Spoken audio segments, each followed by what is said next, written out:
नमस्कार, एक बार फिर से आप सभी का स्वागत है। दोस्तों, आज के इस वीडियो में हम संस्कृत का पेपर सॉल्व करेंगे। यह पेपर 28 नवंबर 2021 का है, जो यूपी टेट का पेपर हुआ था। तो उसी का यह प्रश्न पत्र है, संस्कृत विषय है। आप लोग देखिए संस्कृत में किस प्रकार के प्रश्न पूछे जाते हैं, और आप लोग इसे अपने बुकलेट से मिला भी सकते हैं कि कौन से प्रश्न में कौन सा विकल्प सही है। पहला प्रश्न आपके सामने है, ध्यान से देखिए। और यहाँ पे थोड़ा सा स्पष्ट कम दिखाई दे रहा होगा, इसलिए हम सभी प्रश्नों को बोलते चलेंगे, आप लोग देखते चलिए और सुनते चलिए। व्याकरण शिक्षण की मुख्य विधि क्या है, आपको बताना है। क्या निगमन विधि है या आगमन निगमन दोनों? आपका जवाब होगा व्याकरण शिक्षण की जो मुख्य विधि है दोस्तों, वह आगमन निगमन विधि होती है। तीसरा विकल्प बिल्कुल इसमें राइट है। दूसरा प्रश्न आपसे पूछा गया है, कक्षा के बच्चों को उनकी अवधारणाओं को बदलने में आप किस प्रकार सहायता करेंगे। यहाँ पे देखिए, यदि बच्चों की अवधारणाएं गलत हो तो दंड देकर बिल्कुल आप ऐसा नहीं करेंगे, ये तो गलत हो जाएगा। सूचना देकर याद करने हेतु कहकर याद करना उतना महत्वपूर्ण नहीं होता है। तथ्यात्मक जानकारी देकर यह भी उतना महत्वपूर्ण नहीं है।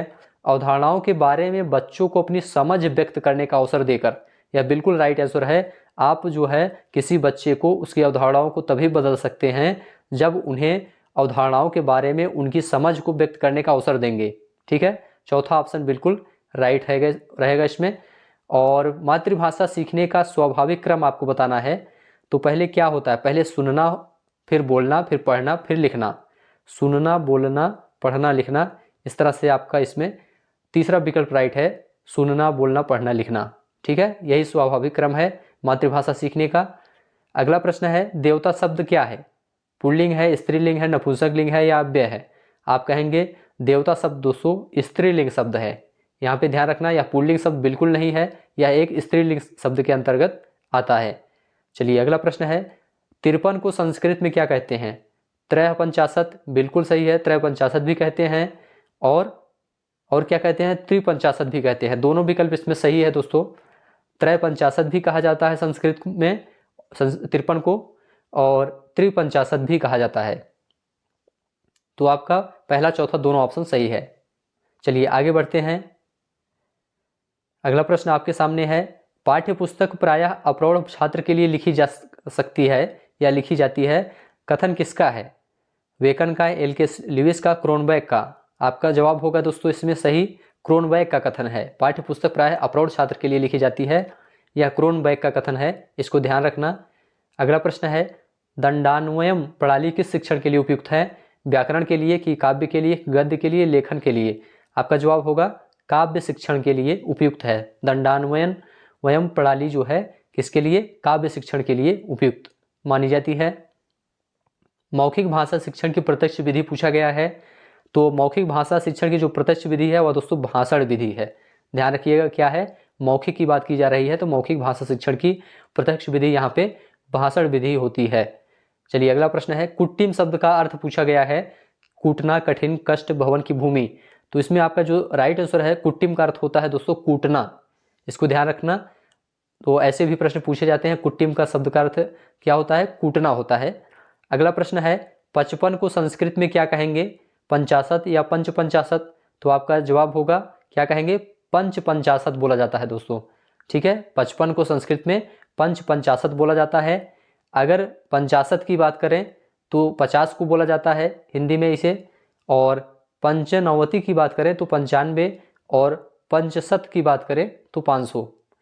चलिए अगला प्रश्न है, निम्नलिखित में से कौन सी कृति महाकवि कालिदास द्वारा विरचित नहीं है? तो यहाँ पे आप देखेंगे दोस्तों, अभिज्ञान शाकुंतलम भी कालिदास ने लिखा है, विक्रमोर्वशीयम भी लिखा है, मालविकाग्नि मित्रम भी लिखा है, लेकिन उर्भंगम या इनकी रचना बिल्कुल नहीं है। तीसरा ऑप्शन इसमें सही है, यही आपको बताना था। श्री शब्द प्रथम विभक्ति एक वचन का रूप पूछा गया है। तो श्री शब्द का रूप यहाँ पे प्रथम विभक्ति में क्या हो जाएगा? श्री हो जाएगा। ठीक है, तो इसमें आपका पहला ही ऑप्शन सही है, श्री। ठीक है, अगला प्रश्न है, अहम शिशुम पश्यामि को कर्मवाच्य में परिवर्तित करने पर रूप क्या होगा? इसका होता है दोस्तों अहम शिशुम पश्यामि। अहम का मया हो जाएगा, शिशुम का शिशु, और पश्यामि का दृश्यते हो जाएगा, मतलब कि मया शिशु दृश्यते। आपका मया शिशु दृश्यते सही हो जाएगा, पहला ऑप्शन मया शिशु दृश्यते। चलिए अगला प्रश्न है, पाणिना मुखम प्रक्षालयत में पाणिना कारक है। कौन सा कारक है? अपादान कारक है, अधिकरण है, कर्ता कारक है, करण कारक है। तो पाणिना मुखम प्रक्षालयत मतलब करण कारक का उदाहरण है ये। इसमें जो है करण कारक है। ठीक है, चौथा ऑप्शन बिल्कुल राइट है। अगला प्रश्न पूछा गया है, अनुस्वार का उच्चारण स्थान क्या होता है? तो अनुस्वार का उच्चारण स्थान ओष्ठ तालुकंठ नहीं होता है, यह होता है नासिका। क्या होता है? नासिका होता है अनुस्वार का उच्चारण स्थान। तो इसमें आपका चौथा ऑप्शन राइट है। अगला प्रश्न पूछा गया है, सांगिन धन जया का संधि रूप क्या होता है? तो आपका जवाब होगा दोस्तों इसमें सार्गिंग जया। पहला ऑप्शन सही है, सार्गिंग जया। ठीक है, चलिए अगला प्रश्न देखेंगे। अब ध्यान से देख लीजिए इनको जल्दी से। उपकिषणम में समास पूछा गया है। स्पष्ट कम दिखाई दे रहा है लेकिन ध्यान से सुनते चलिए। यहाँ पे हम सभी को बोल दे रहे हैं कर्मधारय समास, केवल समास, द्वंद्व समास या अव्ययी समास। तो यहाँ पे उप अव्यय लगा हुआ है दोस्तों, इसलिए उपकिषणम में आपका क्या हो जाएगा? अव्ययी भाव समास हो जाएगा, क्योंकि यहाँ पे अव्यय लगा हुआ है। अगला प्रश्न है, निम्न में कौन सा उपसर्ग है आपको बताना है। क्या दुस है, दुर है, या फिर दूर है, या दुरा है? आप कहेंगे इसमें कौन सा उपसर्ग है? दुर। बी दूसरा ऑप्शन सही है, बी ऑप्शन। देखिए निम्न में कौन उपसर्ग है? दुर उपसर्ग है। ठीक है, चलिए अगला प्रश्न है, अव्यय शब्द नहीं है आपसे पूछा गया है। कदा, पुरा, सायं, नृपः। यहाँ पे देखेंगे दोस्तों कदा भी एक अव्यय शब्द है, पूरा भी एक अव्यय शब्द है, सायं भी एक अव्यय शब्द है, और यहाँ पे नृपः जो है यह अव्यय शब्द नहीं है। नृपः आपका बिल्कुल सही हो जाएगा। सतकत्रय के रचनाकार कौन है आपसे पूछा गया है। तो सतकत्रय के जो रचनाकार हैं उनका नाम है भर्तृहरि। ध्यान रखिएगा, कौन है? सतकत्रय के रचनाकार भर्तृहरि हैं। तीसरा विकल्प बिल्कुल राइट है। अगला प्रश्न देखेंगे, 13 को संस्कृत में क्या कहेंगे दोस्तों? 13 को संस्कृत में हम त्रयोदश कहते हैं।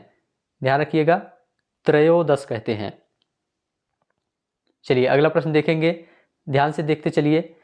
यहाँ पे गद्यांश लिखा गया है, गद्यांश को पढ़कर आपको उत्तर देना है। तो यहाँ पे क्या पूछा गया है देख लेते हैं।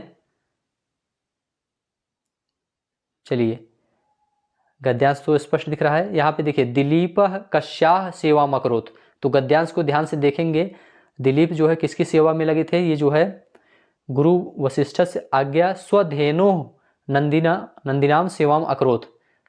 तो अपने किसकी? नंदी के सेवक में। यहाँ पे देखिए नंदिन्याह सही हो जाएगा, बिल्कुल इसकी सेवा में लगे हुए थे। तो नंदिन्याह बिल्कुल राइट आंसर है, दूसरा विकल्प इसमें सही है। इसके बाद पूछा गया है, राजा गौ प्रतिदिनम कुत्र अनयत। तो यहाँ पे देखेंगे आप जो है गद्यांश को जब पढ़ेंगे तो यहाँ देखेंगे, सह प्रतिदिनम गौ प्रातः काले वनम, वन में ले जाते थे ना, वनम। इसमें जो है क्या हो जाएगा? वनम बिल्कुल राइट हो जाएगा। गद्यांश को ध्यान से पढ़ेंगे तो आपका आंसर मिल जाएगा वनम। दिवस शब्द के सप्तमी विभक्ति बहुवचन में रूप होता है। तो इसमें जो है दिवसेषु रूप होता है। सप्तमी विभक्ति बहुवचन में क्या होता है? दिवस का रूप दिवसेषु होता है। चौथा विकल्प राइट है, दिवसेषु। ठीक है, नदी शब्द के प्रथमा विभक्ति एक वचन का रूप निम्न में से कौन है? तो यहाँ पे देखेंगे नदी का रूप कैसे चलता है दोस्तों। नदी का प्रथमा विभक्ति में नदी, नद्यो, नद्यः। क्या चलता है? प्रथमा विभक्ति एक वचन में नदी, द्विवचन में नद्यो और बहुवचन में नद्यः चलता है। तो यहाँ पे नदी आपका बिल्कुल राइट हो जाएगा। ठीक है, ये जो है प्रथमा विभक्ति एक वचन का रूप है नदी। ठीक है, तो इसको ध्यान रखना, नद्यो जो है द्विवचन है और नद्यः जो है बहुवचन है। अगला प्रश्न है, पितृ शब्द का पर्यायवाची निम्न में से कौन नहीं है? यहाँ पे देखेंगे दोस्तों, जन्मदः का मतलब भी जो है पिता होता है, पितृ होता है जन्म देने वाला। जनकः भी ये जो है पितृ का पर्यायवाची शब्द है। तातः भी पितृ का पर्यायवाची शब्द है, लेकिन पितृव्यः या पितृ का पर्यायवाची शब्द नहीं है। तो पितृव्यः इसमें राइट हो जाएगा। कौन सा नहीं है यही बताना था। कोयल को संस्कृत में क्या कहते हैं आपसे पूछा गया है। गरुड़ः, वायसः, चकोरः, पिकः। कोयल को दोस्तों संस्कृत में क्या कहते हैं आपको बताना है। तो इसमें आपका पिकः बिल्कुल राइट हो जाएगा। कोयल को संस्कृत में पिकः कहते हैं। चलिए, अंगुली का वाचक संस्कृत शब्द क्या है? करः, कर शाखा, कर तलब, स्कंधा। तो इसमें आपका कर शाखा बिल्कुल राइट आंसर है। अंगुली का संस्कृत वाचक क्या है? कर शाखा है। अगला प्रश्न है, व्याकरण पद्धति को निम्न में से किस अन्य नाम से भी जाना जाता है? तो आप कहेंगे आपका सही जवाब क्या होगा, हरबर्टी पद्धति या पाठशाला पद्धति या सामान्यीकरण विशेषीकरण, ये जो है पाठशाला पद्धति के नाम से जाना जाता है। पाठशाला पद्धति आपका इसमें राइट हो जाएगा। लास्ट प्रश्न है, निम्न में कौन सा वाणी का रूप नहीं है, परा, पश्यंती, वैखरी या उत्तमा। तो पश्यंती जो है देखने के संदर्भ में वाणी दिखाई नहीं देती है, तो वाणी का रूप जो है पश्यंती, ये बिल्कुल नहीं है, यही आपको बताना था। तो इसमें आपका कौन सा सही है, पश्यंती बिल्कुल राइट है, दूसरा ऑप्शन। तो इस तरह से आपका इसमें 30 प्रश्न दोस्तों कंप्लीट हो गया है। अब वीडियो को यहीं पे हम स्टॉप करेंगे। आप लोग देखिए कैसे कैसे प्रश्न पूछे गए हैं, इसी तरह की आप लोग तैयारी करिए। और यूपी टेट में एग्ज़ाम डेट आ जाएगी बहुत ही जल्द, इसलिए आप लोग जो है इसकी तैयारी लगातार करते रहिए, प्रैक्टिस करते रहिए। चैनल को सब्सक्राइब करिए और हम आपको नेक्स्ट वीडियो में मिलते हैं। तब तक के लिए आप सभी का बहुत बहुत धन्यवाद।